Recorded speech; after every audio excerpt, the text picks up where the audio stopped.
Enquanto o contrato é uma tentativa de resguardar tanto o cliente quanto o profissional, o outro item sobre o qual nós vamos conversar hoje é a base do trabalho do psicoterapeuta. As entrevistas são ferramentas que serão utilizadas ao longo de todo o processo de psicoterapia e elas vão oscilar em sua finalidade. Elas podem assumir determinada função informativa ou interventiva, dependendo do momento da terapia e do caso que você conduz. Em TCC, as entrevistas das sessões iniciais assumem muito caráter informativo, porque vão explicar sobre como é que é o processo de psicoterapia, como funciona a abordagem cognitivo-comportamental, como funcionam determinados sintomas que já possam ser identificados naquele cliente, entre outras coisas. Mas sempre tem-se a ideia de que quando se faz uma pergunta, você faz uma intervenção. Nas sessões iniciais, é muito comum utilizar de entrevistas para coletas de informações sobre o cliente. Isso vai desde informações mais amplas, perguntas feitas de maneira sem um fio condutor associado, porque você está tateando para entender melhor como é a vida daquele cliente, e elas começam geralmente com a primeira pergunta clássica no processo de psicoterapia, que é: por que você veio conversar comigo hoje? Ou o que te trouxe aqui? Ou qualquer variação da mesma pergunta que te leve a entender melhor por que aquele cliente específico resolveu procurar um processo de psicoterapia agora. O que acontece na vida dele nesse momento. Quando o atendimento é feito aos menores de idade, é comum que no primeiro momento o terapeuta faça uso de uma anamnese. Essa anamnese nada mais é do que um roteiro estruturado de perguntas que abarcam vários aspectos da vida do menor, pode ir desde a gestação até o momento atual. Ele é respondido pelos pais e o terapeuta usa dessas informações para pensar o caso mesmo antes do primeiro contato com seu cliente. Existem vários livros que abordam entrevistas de anamnese, alguns específicos para contextos de clínica, como tratamento para autismo, hiperatividade, quando você suspeita de altas habilidades, ou quando você lida com um adolescente que tem envolvimento com questões legais. Vocês podem encontrar muito material sobre isso se buscarem com cuidado. Caso não encontrem uma anamnese que se adequa completamente ao que você deseja, lembre-se que você pode construir o seu roteiro de perguntas. Isso vale tanto para atendimento de adultos quanto atendimento a menores de idade. As perguntas que compõem a sua entrevista, em qualquer momento, elas podem ser diretas ou indiretas. Você pode perguntar diretamente o que é que você pensou em determinado momento, ou você pode sondar de uma maneira mais sutil as relações que se aproximam do que você quer saber. Então, por exemplo, para saber como é a relação entre uma mãe e uma filha que dividem uma mesma casa, você pode fazer perguntas sobre quem mora naquela casa, quando eles se veem, o que fazem juntos, o que fazem de positivo e o que não é tão bom assim, qual é o principal motivo de briga entre os moradores da casa, no lugar de perguntar diretamente como você acha que é teu relacionamento com tua mãe. Lembre-se, isso é muito importante, que especialmente nas sessões iniciais, você ainda está formando o vínculo com seu cliente. Não é momento de confronto. Isso soa estranho?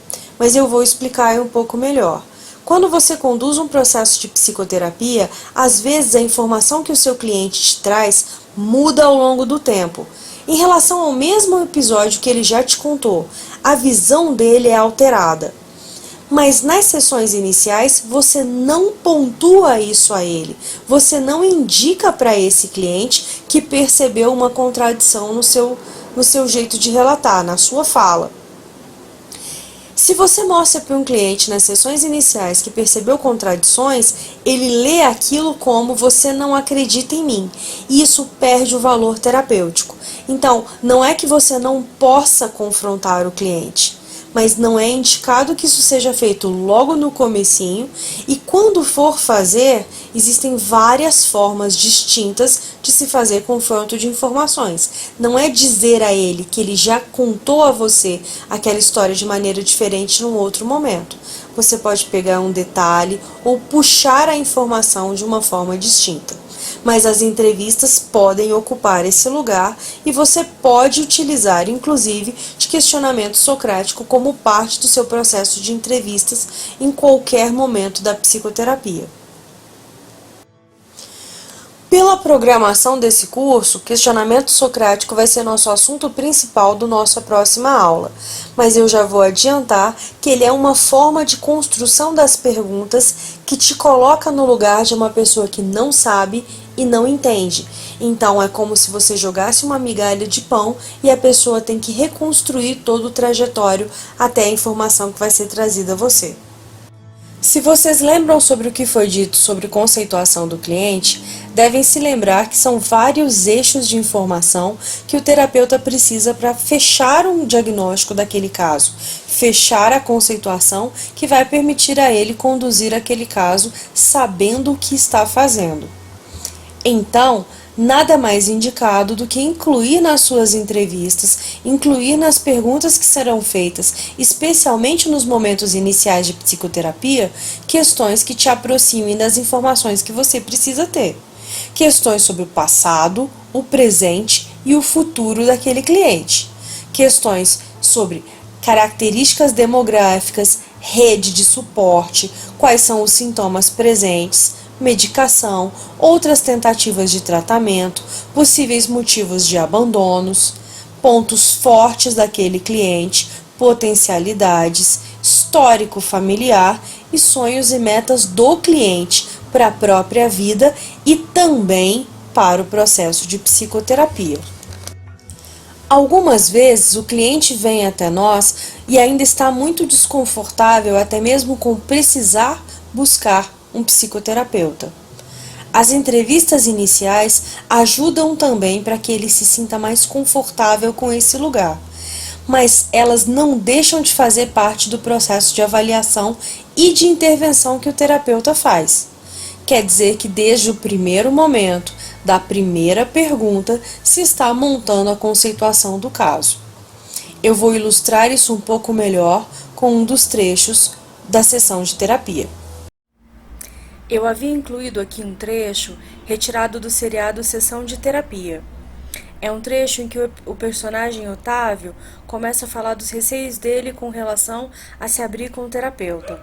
Como essa é uma obra com direitos autorais, e apesar de ter solicitado a utilização para fins acadêmicos, nós não recebemos resposta da produção do seriado, e o YouTube barra quando isso acontece, esse trecho foi retirado desse vídeo.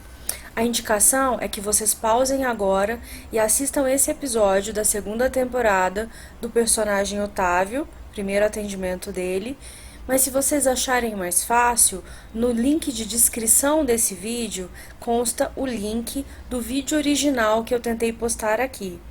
Nele tem o trecho que eu gostaria de discutir com vocês. Então eu peço que ou vocês assistam pelo link ou que vocês assistam o seriado e voltem para a gente continuar conversando.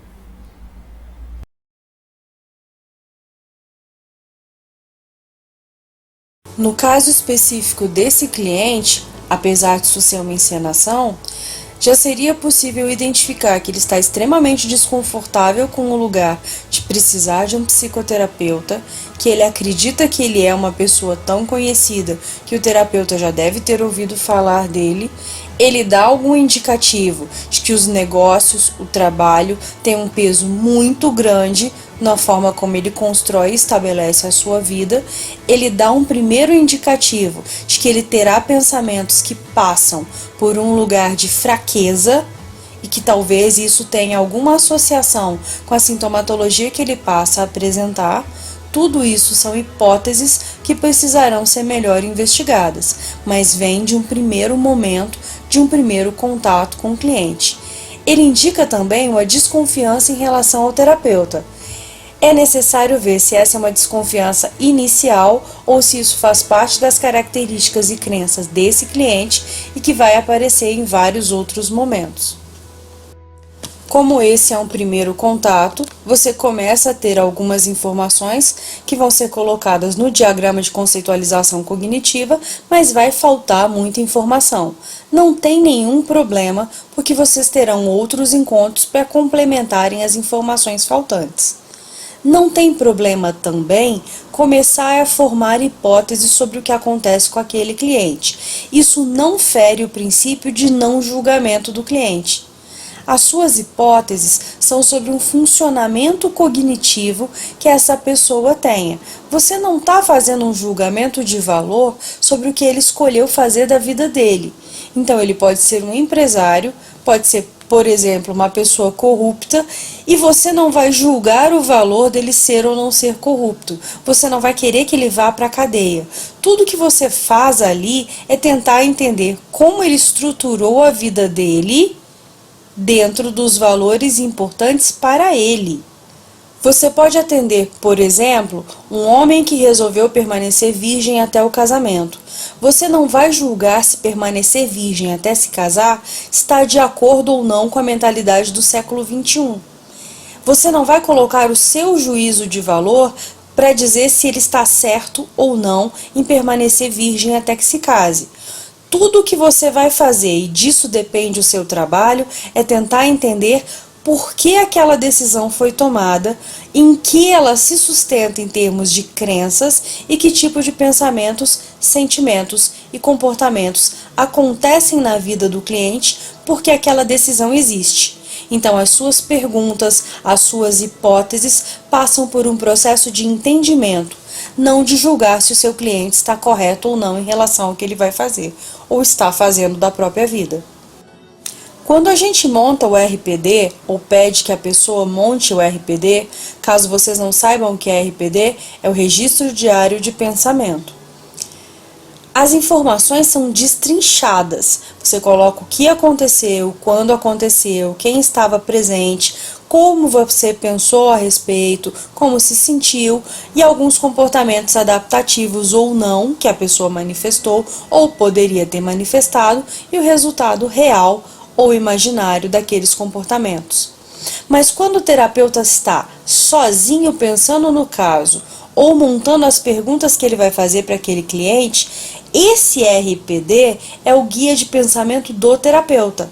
É assim que você tenta se organizar para saber quais são as informações importantes que devem ser perguntadas ou trabalhadas com aquele cliente.